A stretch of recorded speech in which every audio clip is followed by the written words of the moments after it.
for the Hawaiian people to move forward, they always have to remember where they started. Through every mele that was hakud was a story, hearing about the history of who the person was, or the pain that they had felt earlier, or the love that they have for somebody. And it's just something to look back to as reference for the future.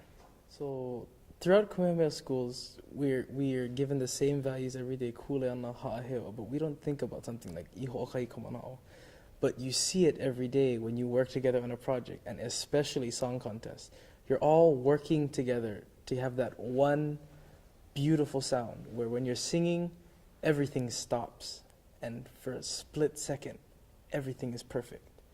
And it only happens when everyone is working together. Everyone has to have that same goal. And that's really the biggest thing that I get from song contest. Be strong and mighty.